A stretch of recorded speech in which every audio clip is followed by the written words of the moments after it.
In this week's episode, I'm joined by Theresa Fletcher-Brown, who's the Director and EEO Officer for the Chicago Transit Authority. This week, our conversation is about Illinois becoming the first state to ban book bans, New York City paying a minimum wage to food delivery workers, and more. Hey there, my name is Bernadette Smith. Welcome to 5 Things in 15 Minutes, my weekly show where I bring good vibes to DEI. That is good vibes to diversity, equity, and inclusion with a little dash of corporate social responsibility. What I've found is that there are lots of news stories about what's going wrong in the world and lots of negative data. But there are also a lot of things going right. That's what I like to focus on.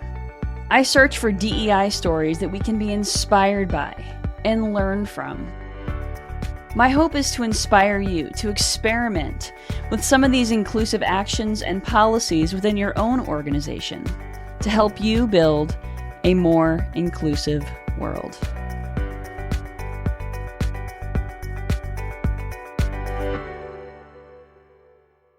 Let's get started. Theresa, will you please introduce yourself? I would be happy to. Good morning. And Bernadette, thank you so much for having me. I'm really excited about being here. As you mentioned, I am Theresa Fletcher-Brown, Director of EEO and Compliance Programs for the Chicago Transit Authority. I am a transit professional with over 25 years of transit-related experience, and I currently oversee CTA's diversity, equity, and inclusion efforts.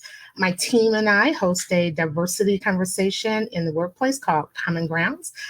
We host that platform on a monthly basis, and we discuss hard topics. We talk about the hard things. We make sure that we're bringing truth and honesty to people's lived experiences. And so I'm very excited to be here today with the Equality Institute and you to talk about diversity, equity, and inclusion in the workplace. Thank you so much. I really appreciate that. And I love what you're doing with the Common Ground series. I mean, your employees are really at the front line. So many of them are working directly with customers or passengers, whatever. Is that the term you use, passengers or Customers? Customers, yeah. And so I would imagine you all see a thing or two. And there must be a lot of hard conversations that come up during those Common Ground sessions. So can you talk to me a little bit about how those sessions have been helping your employees sort of process the everyday experience of what they see? I would love to. So Common Grounds is my baby. I literally launched Common Grounds in 2021 here at the CTA. We had a diversity and inclusion task force before that. Thankfully, we have a president that focuses on diversity, equity, and inclusion. And so we had a larger task force chaired by my CAO, Tom McCone. And I just felt like, at the level that we were operating at, the information or the messaging was not reaching our frontline employees, and it wasn't reaching, for me, a target audience, which was really middle management. As the EEO officer for the CTA, my team and I investigate claims of discrimination and harassment in the workplace, right? And so we don't want people experiencing discrimination, especially based on various protected statuses like race and gender and things like that. And so I have to be honest that it was very self-serving. I thought, if we can talk about the hard stuff, if we can have a conversation with middle management and encourage them to bring their team to the discussion, how could we impact the cases, the claims that we see about individuals or groups of individuals feeling like they are being discriminated in the workplace, especially racial discrimination. And I identify as a Black woman, my pronouns are she, her. It's important to me that people that look like me, people that I identify with, that they're not experiencing that type of harm in the workplace. So Common Grounds was launched in 2021. Originally, we thought it was heavy and kind of lofty. And so we were sort of unpacking topics like unconscious bias and institutional racism. We were unpacking those topics over a quarterly basis because we thought we really need to have this conversation and be intentional about it. But now we've evolved, and each month we pick a different topic and we just have the conversation. Last month, I was very fortunate to have two outside speakers And you should come and speak to Common Ground sometime. We love to have outside speakers so that I am not the only person facilitating these monthly conversations. But last month, because it was American or Asian American and Pacific Islander Month, we had a guest speaker from that community. And it was also Jewish Heritage Month. And so we had a speaker from that community as well. So that's what we do at Common Grounds. I love it. I absolutely love it. And I think it's so important that your work really revolves around improving the work experience for people like you and people from other marginalized groups, because I can imagine that it's got to be pretty tough for lots of reasons. So, when things get tough with work and when you are investigating charges of discrimination that maybe sometimes feel a bit close to home, I can imagine that must happen from time to time. So, what gives you hope? What gives me hope? I'm hopeful about a lot of things. So I'll make it both personal and professional, but I'm hopeful that CTA allows me to do this work. There are still organizations grappling with how to talk to their talk to their employees about things that we're talking about very freely. I asked for permission to launch Common Grounds, and I was not only granted the permission, but I was granted the support. I'll give you a quick example. Last month, during the event that I talked about, where we had 2 guest speakers, long story short, we had a problem with getting our marketing material out in time, and so the day of the event, I only had 40 people registered, and typically about half of my registered participants actually show up. I sent my boss an email. Now the event is scheduled to take place at 11:30. I sent him an email at like 9 o'clock and said, "Hey, I've only got 40 people registered for this event, and I'm going to be really embarrassed if they're talking to an audience of 20 people. I need more people. Can you, send something out?" And within moments, the numbers started ticking up. I ended up with 110 people, I think, registered for the event. And about 89 to 90 of those folks showed up. So my point there is I get supported. And that's so important. So for me, I'm hopeful that I work for an organization that not only allows this to happen, but that they support it at various levels in the organization. Yeah, I think that's a great story, Theresa. And I think that for everyone listening, get the leaders to say, go to this event, right? I think that it's so important for leaders to attend themselves Yes. and to, encourage other folks to attend, even if it is because they feel like they need to be seen by leadership. It is a pretty powerful incentive for folks. So I think that's a really great tip there as well. In this week's newsletter, I was writing about just sort of being a little bit fatigued myself, seeing that a little bit in some of the audiences that my team has been working with this month, fewer questions in some of our workshops than in the past. And so just sort of wondering if there's this sort of more general sense of DEI fatigue happening, and if that's something that you're witnessing as well. I would agree. This work is heavy. It can sometimes feel burdensome, especially as a person of color.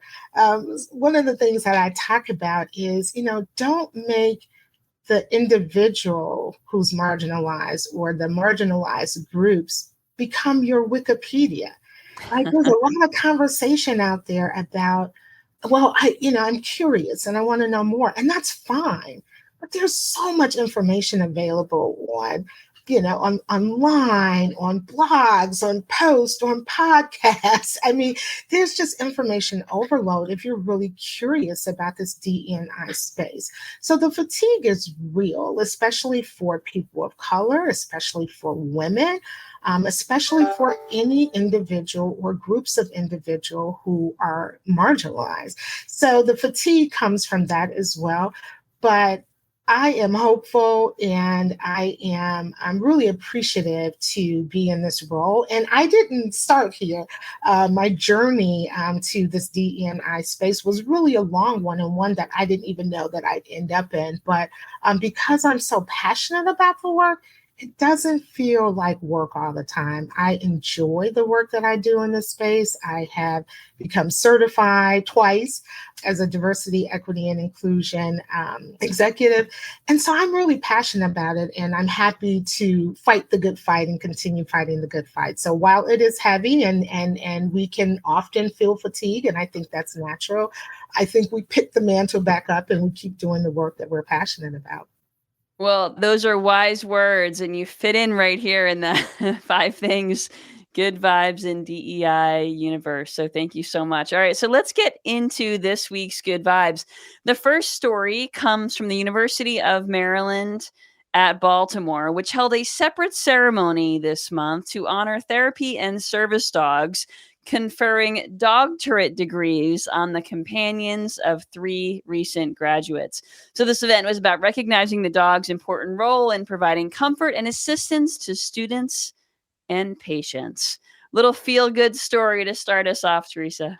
For sure, for sure. Well, the first thing that I'm thinking is talk about inclusivity, right? I think that's great. I have no, subject matter expertise on it, but I think that that's great.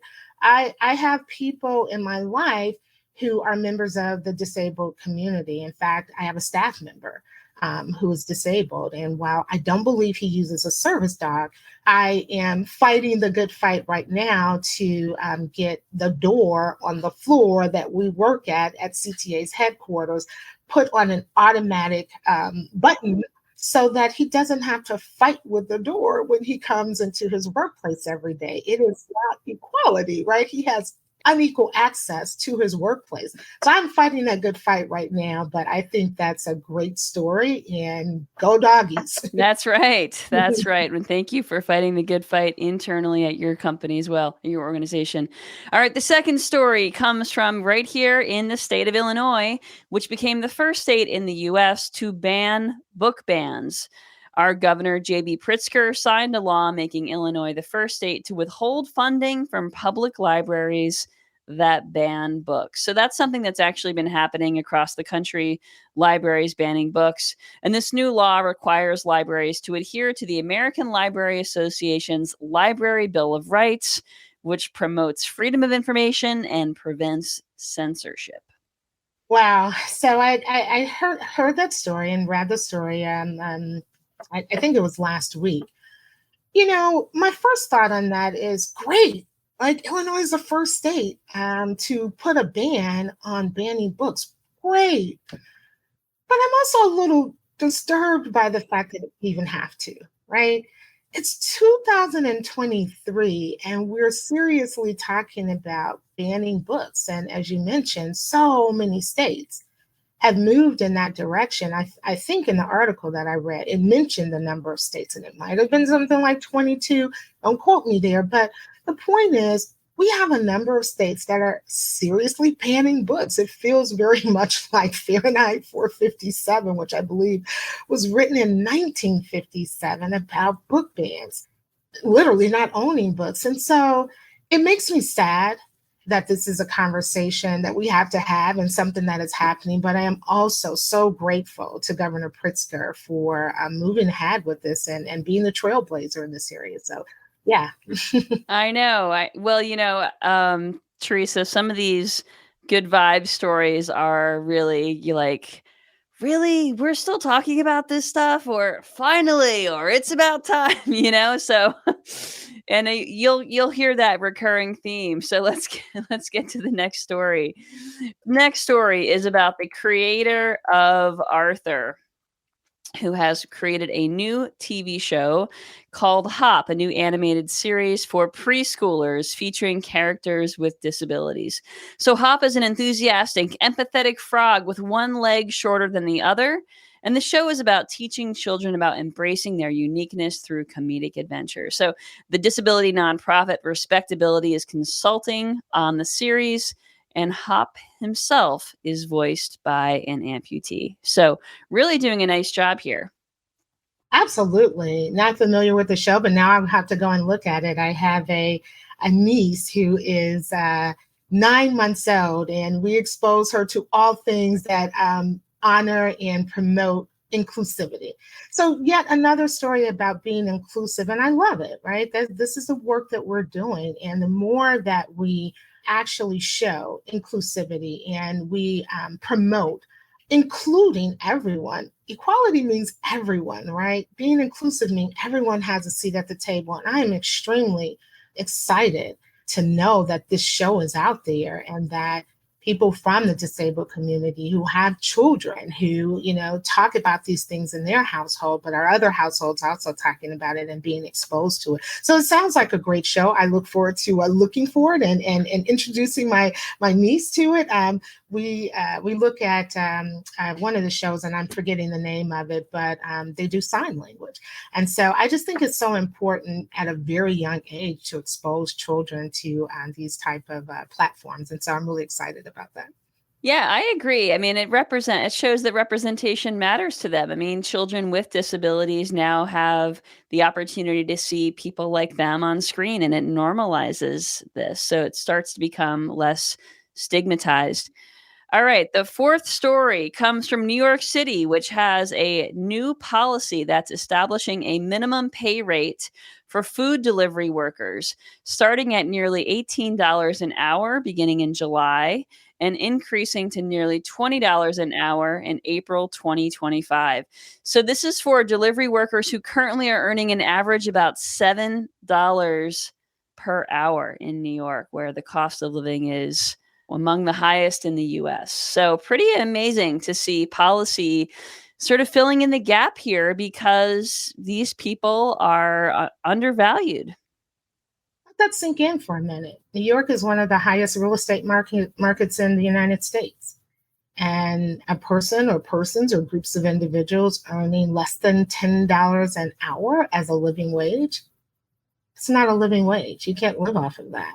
So once again, I celebrate the fact that in 2023, the great state of New York and the great city of New York have decided to pay food workers a living wage.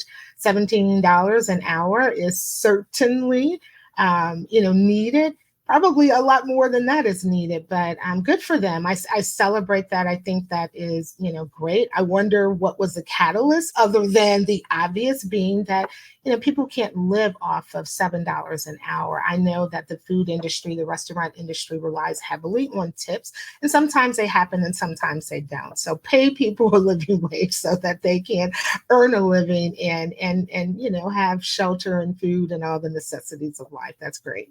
Exactly.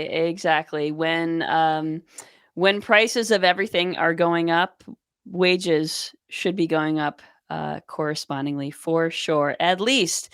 Okay, so the last story from this week is from the U.S. Army, which has renamed a base in honor of Sergeant William Henry Johnson, a Black World War I hero. So Fort Polk, which was an Army installation in Louisiana, has been officially renamed Fort Johnson, whose courageous actions on the front lines earned him the nickname Black Death and a posthumous Medal of Honor in 2015 awarded by President Obama.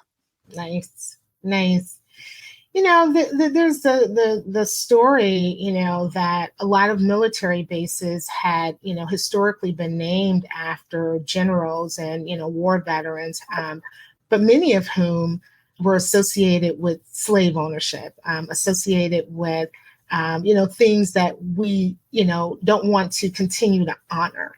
So I think it's wonderful that this gentleman is being honored and a base being named after him after so many years of, us trying to right the ship.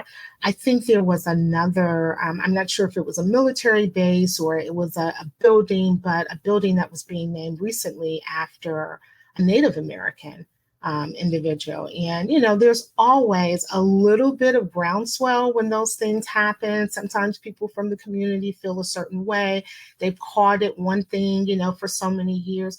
But we have to stop honoring people who are on the wrong side of American history. So I'm really excited about this story, and good for them for taking that, that leap and having the courage to do so, especially in the South.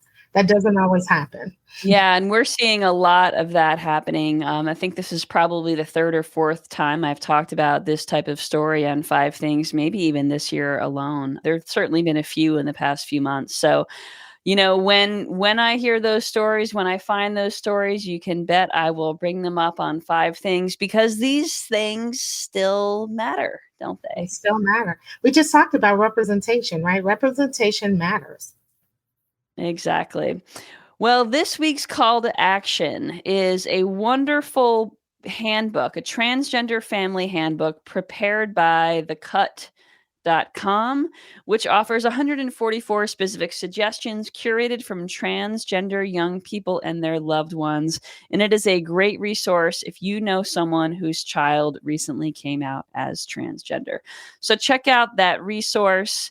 And thank you so much for joining. Theresa, thank you so much for being a fantastic guest this week.